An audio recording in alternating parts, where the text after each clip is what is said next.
At 4:12 a.m., my phone lit the ceiling of our bedroom with a soft rectangle and a sentence that flipped my stomach. A MyChart alert congratulated me on being added as anyone's proxy. The app showed a footprint stamp, a wristband number, and my name listed as father. The delivery hospital wasn't where my wife worked, and the mother's last name wasn't hers. I live in Minneapolis, in a 2-bedroom bungalow a few blocks off Minnehaha Parkway, the kind of street where you can smell grills in summer and wet leaves in October. Our house has a narrow porch with a swing that's better for looking at storms than for swinging. Inside, the rooms run in a straight shot living room to dining to kitchen with a short hall where shoes go to die and never quite make it to the closet. I run a small reclaimed wood business out of the detached garage. I salvage doors and windows from demo jobs, strip the paint, rebuild sash cords, patch rot, and sell finished pieces to people who like things with old soul and new glue. When the garage is too cold or too hot, I list hardware on eBay and answer questions from strangers about screw lengths and spindle sizes like a helpline for Mortise locks. My wife, Lena, is a night shift ICU nurse at Abbott Northwestern. The schedule lives on an app called UKG, and the swaps flow through a private Facebook group that looks like an airport departures board if airports rhyme on favours. She thrives at night. She says the big floor breathes differently after midnight. Monitors mutter in a language only your bones can understand, and the nurses all move like they're choreographing the same song. Night work keeps her out of the sun, which she claims is a lifestyle choice. It also keeps her, often, out of our bed. Money has been a steady draft under our doors since we bought the place. The first winter, the furnace died in a way that sounded like metal arguing with God. We took a 12-month promo loan and promised we'd call before day 366. The transit van I used for jobs developed a shudder on the cross end and refused to shift out of second like an old man settling in and daring you to make him move. Property taxes rose, because they always rise here, like yeast you forgot to punch down. We went underwater, but we swam with our heads tilted back and the sky closer than it should be. 2 years ago, a urologist on Hennepin printed out numbers that told us we were not likely to be adding a crib to our house unless paperwork did the heavy lifting. I hated the fluorescent lights more than the words. We left with handouts that said options and smiled for a neighbour later and said we were fine.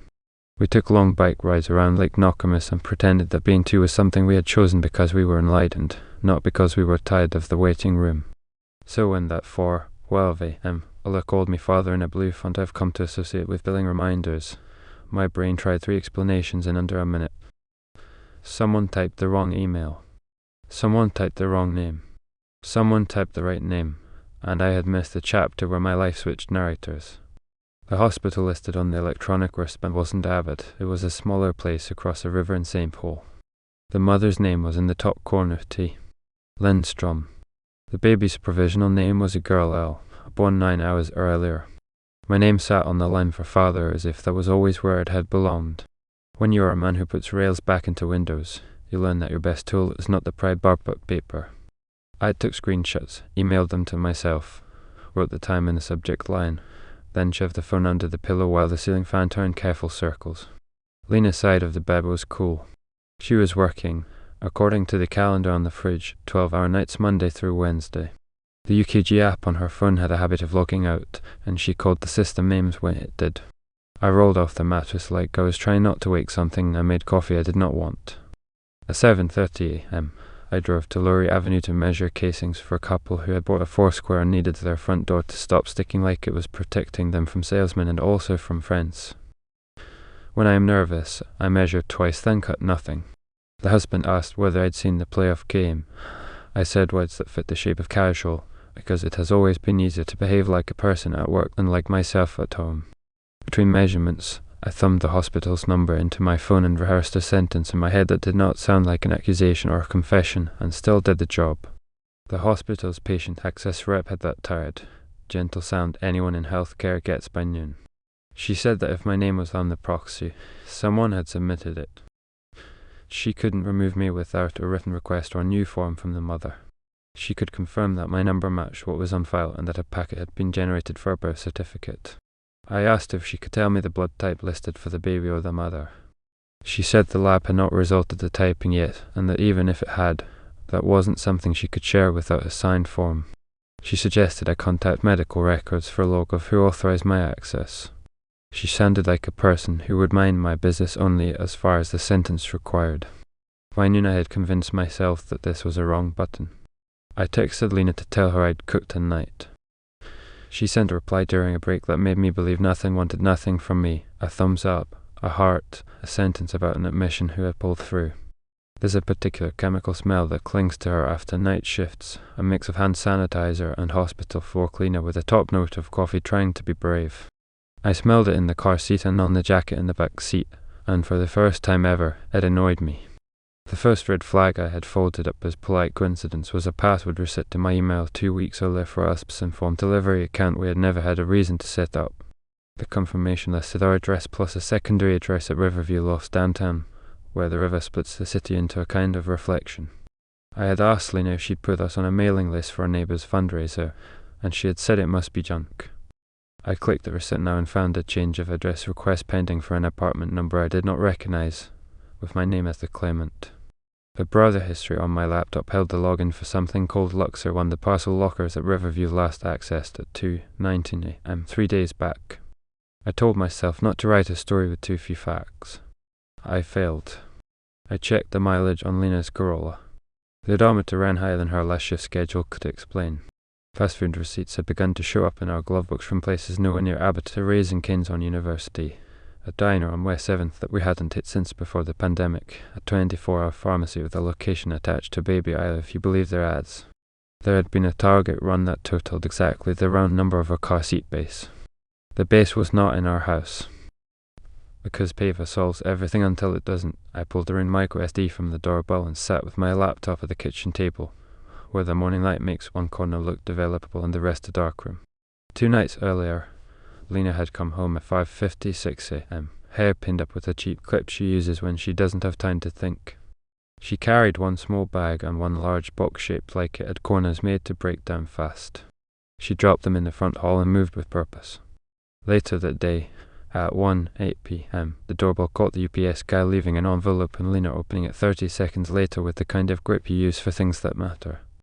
I drove downtown to Riverview Lofts. The lobby smelled like newer air, the kind of air that has been through a filter twice.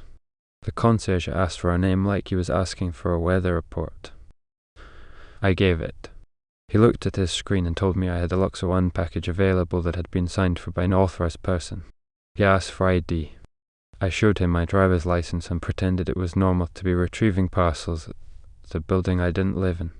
The locker spit out a box of diapers and a subscription welcome card with a discount code. The box was addressed to me, care of an apartment, with C/OL, crane on a second line written in Sharpie, the kind of add-on someone does when systems refuse to behave. There was a second twist there, waiting under my fingernails. The building manager had a clipboard with key fobs listed by unit.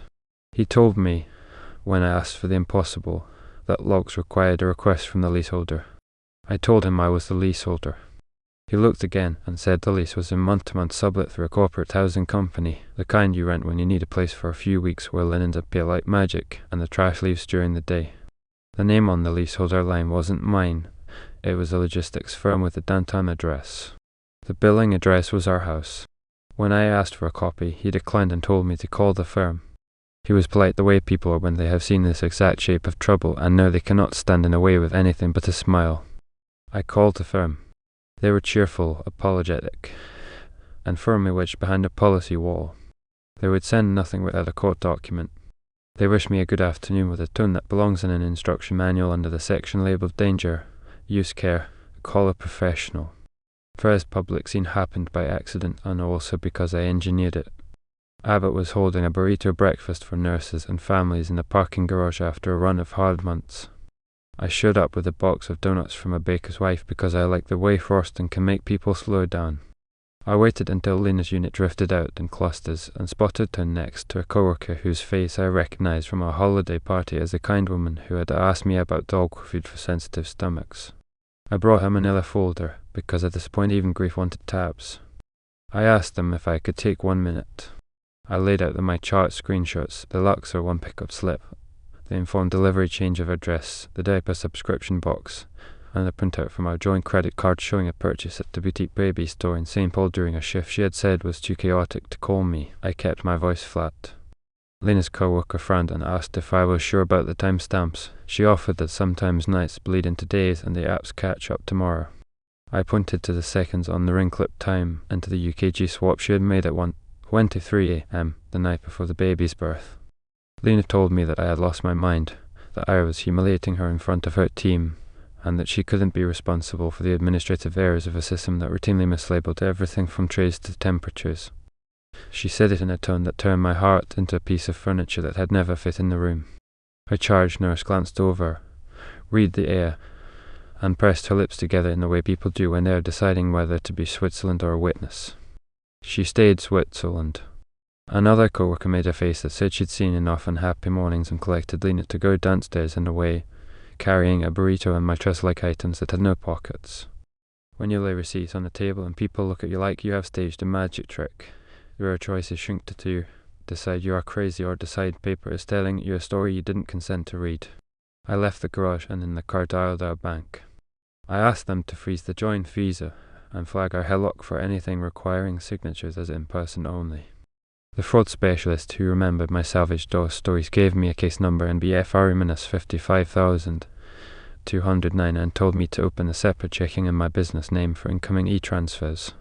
I did. I placed a credit freeze at Equifax and TransUnion, and each gave me a code that felt like handcuffs on my own wrists. I wrote them on a card and slid it behind my driver's license. The next twist arrived by email while I waited at the counter of a glass shop to order putty. A DocuSign came through, requesting my signature for a consent to treat as the financial guarantor for a pediatric urgent care visit the day after the birth. The practice was in Highland Park. The document listed a child's last name hyphenated with mine, and a woman's last name I recognized as Lena's co-worker from the holiday party. The checksum of the hash at the bottom had a time that matched my ring clip plus 90 minutes. I forwarded it to our bank's fraud line and to my newly hired lawyer, and stood there long enough that the counter guy asked if I was okay. I said I had looked up at a ceiling tile and found God was out to lunch. The independent witness came from a person who watches everything because surveillance is her hobby and the world is her television. Our neighbour across the alley is a retired math teacher named Carol who sits on her back deck with a mug and binoculars and knows who belongs to which dog. She left a note in our mailbox that afternoon, written in neat block letters a student would never dare ignore. She had seen Lena install a car seat base in the Corolla on Tuesday afternoon, and she had seen her practice buckling and unbuckling with a stuffed bear. She had waved, because neighbours wave. Lena had waved back without looking up from the strap. Carol had thought it sweet. Now she was worried because my face had looked like a window that would not lock for days. Another hard twist, a mailbox key. When I picked up our mail at the post office to put a hold because I no longer trusted the slot in our door, I learned a P.O. box had been opened in my name the week before at a downtown branch, with a second authorised user listed as L. Crane. The clerk showed me the application and the signature that looked like mine except for the way the T in my last name usually crosses at a slant, and here it barely crossed at all. The case number they gave me to report it to the Postal Inspection Service could not convince my hands to stop shaking. I put it in the folder anyway. PISFRE-319. I don't know what part of me expected the church to be a refuge. We don't go often. When we do, we slide into the back pew like people in witness protection. The Sunday after the burrito morning, there was a potluck for families near the playground at Minneapolis Creek. Children carried deviled eggs like grenades and adults compared recipes like war stories. Someone I didn't recognize set a casserole on the table and said to Lena that the baptism coordinator at the Lutheran church across town had slots open in October for infants if the mom wanted one. She said the coordinator had written down our last name hyphenated with hers because she assumed I wouldn't mind putting mine on the certificate. I stood there with tongs and two options, drop them or hold them until they bent. I held them. I asked for the coordinator's number. I called her that afternoon and told her she did not have permission to list me as anything. She was apologetic and firm. She had a form with both parents' signatures. She would not remove anything without both. She read a phone number into the air. It was a number I didn't know. Lena told me that I was turning a kindness into a lawsuit, that she had listed my name as a placeholder so that a system that requires men's names in boxes would let a child be seen without their father standing next to the child, and that I had not earned the right to make this about me. She told me in the kitchen, at a volume that made the spices in the rack seem embarrassed to be seen. She did not apologize for the proxy. She did not remove my name from anything I could see. She slept in the second bedroom for a week and came and went in blocks of time that made my watch feel broke. I wrote a letter, because letters keep people honest and honest people from forgetting. I wrote Lena a list of boundaries. The joint card would remain frozen. No new debt in my name would be permitted. I had opened a separate account. My direct deposits were moved. I had placed a credit freeze. Here were the case numbers. I had contacted the hospital's medical records and asked for the authorization log for the newborn proxy. Here was their acknowledgement and case ID. I requested, in writing, a DNA test at a lab on Highwatt Avenue. Appointments held for Tuesday and Friday. Court admissible. I would pay. Failure to attend would be treated as refusal. I included the case number from my lawyer's file. I wrote all of this with the evenness of someone explaining a hand plane to a child. Here's the handle, here's the blade. Don't put your fingers here. The lab day came and went. No one arrived. Tech filled out a form that said refusal in tidy handwriting. I filed it. My lawyer filed a notice with the county that testing had not occurred and that any claims made in the meantime should be treated as not established. The county accepted the paper the way counties do, with a stamp that makes the smallest satisfying thud that still managed to make me feel like I was hammering on a locked door. I started to wear a Holter monitor because my chest stuttered when I was scraping paint and again when I was trying to fall asleep. My doctor at the clinic near Nokomis listened and told me I likely had PVCs, the benign kind that get louder when your brain is carrying more bags than your hands can hold. She told me to drink less coffee and stop refreshing my email. I nodded in the way people nod when being told to abandon stairs and take an elevator. It didn't stop. You sent a cheerful fraud prevention email encouraging me to verify my new home equity application. A library downtown thanked me for adding a dependent to my card so that the child could check out books with a little fox on the corner of the card.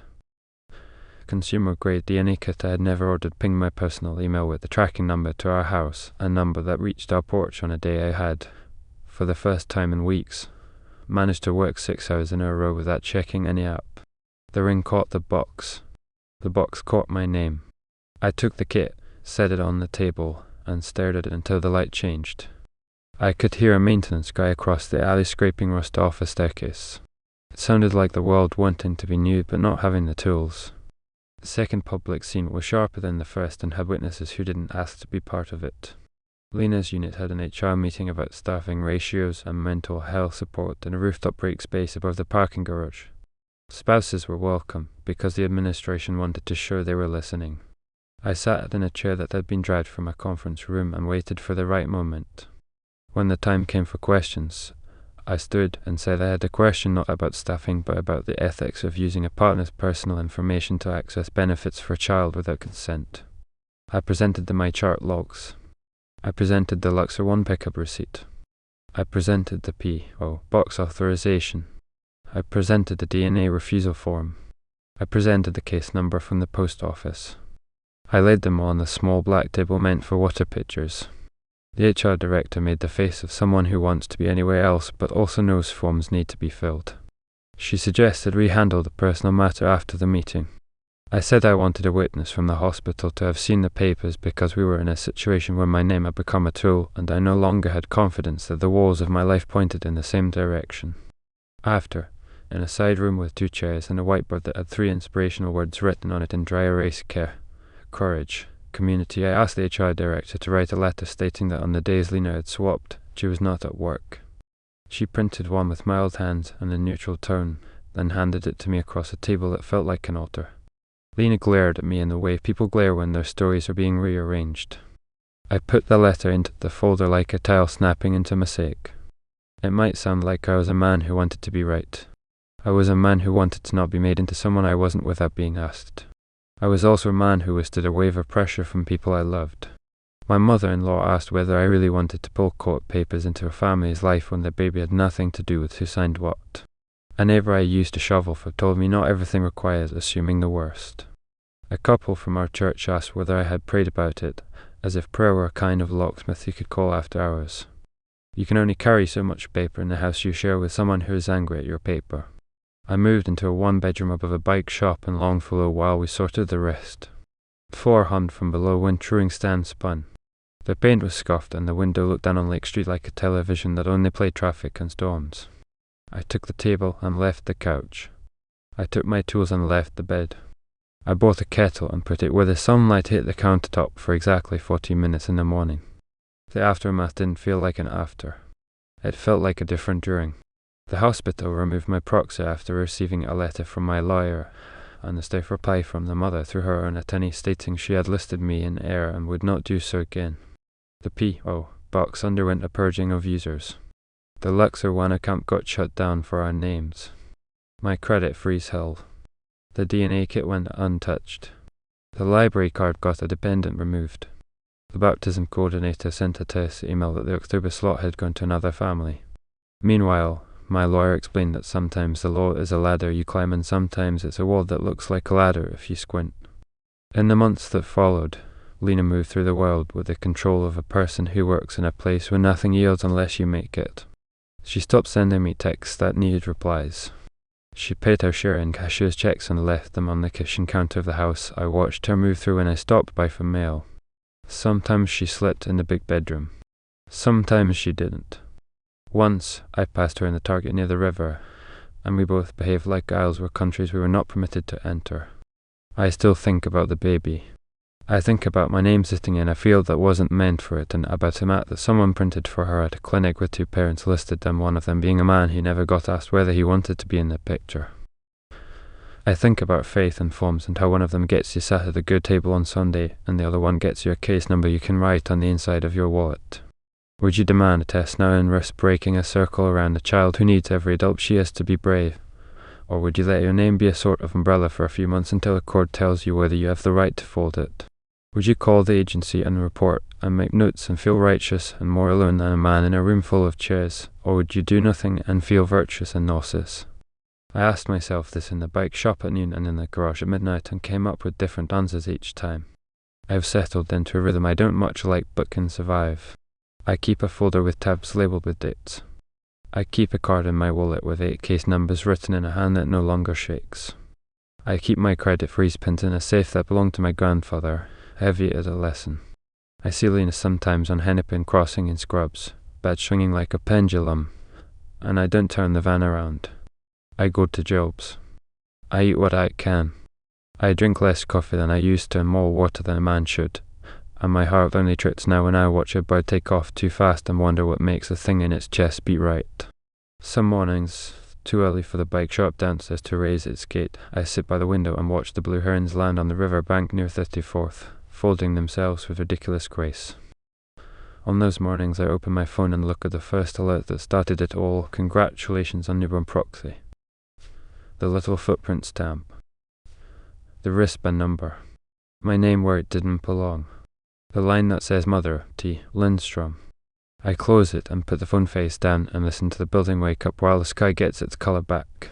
Somewhere, a printer in a hospital spits out labels for a medication drawer, and somewhere else, a clerk stamps a form that will teach another man what it feels like when his name goes where his life hasn't, and the stamp will make that small, inevitable sound that cities make when they put something in a file.